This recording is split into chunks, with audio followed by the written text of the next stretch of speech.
स्क्रीनवर दिसणारा हा बाबासाहेब आणि कर्मवीर भाऊराव पाटलांचा फोटो जरा नीट बघा, कारण या फोटोमागे ना एक खूप मोठा भन्नाट किस्सा आहे. हा फोटो 4 जानेवारी 1954ला मुंबईतल्या एका फिल्म स्टुडिओमध्ये घेतलेला आहे. आचार्य अत्रेंनी महात्मा फुलेंवर चित्रपट काढला आणि त्या चित्रपटाच्या उद्घाटनाला बाबासाहेब उपस्थित होते हे सगळ्यांना माहीत आहे. पण त्या पलीकडेही खूप मोठा भन्नाट किस्सा आहे. आपण महात्मा फुलेंवर चित्रपट काढतोय तर त्यांच्या विचारांना समाजामध्ये रुजवणारी माणसंसुद्धा या चित्रपटाशी मला जोडायची आहेत असं आचार्य अत्रेंनी ठरवलं आणि बाबासाहेबांना त्यांनी तसं पत्र लिहिलं. बाबासाहेबांची तब्येत तेव्हा तशी फार नाजूकच होती.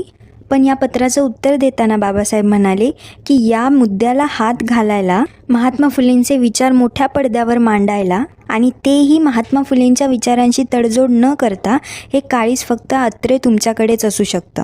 त्यामुळे कसं का होईना मी तिथे उपस्थित राहीनच. बाबासाहेब उपस्थित राहणार हे समजल्यानंतर आचार्य अत्रेंना थोडा धीर आला आणि त्यांनी आणखी बळ एकटावत कर्मवीर भाऊराव पाटील आणि संत गाडगेबाबांनाही पत्र धाडलं आणि त्यांच्याकडून नकार येऊ नये म्हणून त्यांनी पत्रात मुद्दामच असं लिहिलं की इथे बाबासाहेबसुद्धा उपस्थित राहणार आहेत. याची गंमत अशी होती की या तिघांना एकत्र बोलवून जी पुढे योजना आखली होती आचार्य अत्रेंनी, त्या योजनेबद्दल जराशीसुद्धा कल्पना या तिघांना त्यांनी दिली नव्हती. चित्रपटाचं उद्घाटन झालं. सुलोचना दिदी आणि बाबूराव पेंढारकर हे त्यावेळी मुख्य भूमिकेत होते.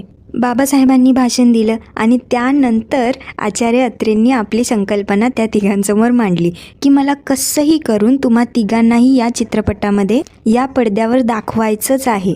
हे ऐकल्यानंतर तिघांनाही हसू आवरेनासं झालं आणि म्हणाले, हे तुम्ही काय आमच्या माथी मारताय? अहो, परखड भाषणं करणारी आम्ही माणसं, हे मुळू असं डायलॉगबाजी वगैरे आम्हाला जमणार नाही. बाबासाहेबांची तब्येत तशी नाजूकच होती म्हणून आचार्य अत्रेंनी बाबासाहेबांना एवढा आग्रह केला नाही.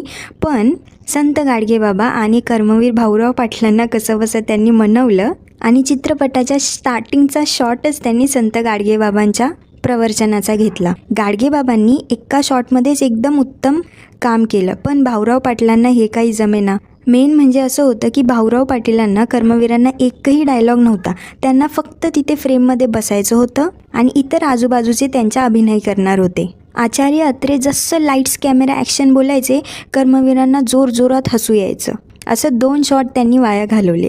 मग आचार्य अत्रेंनी सांगितलं की कर्मवीर, तुम्ही जर असंच हसत राहिलात तर आपल्या या रीळा वाया जातील आणि या चित्रपटाचा खर्च वाढेल. हे ऐकल्यानंतर मात्र कुठेतरी कर्मवीरांनी आवर्त घेतलं हसू आणि एक चांगला शॉट दिला.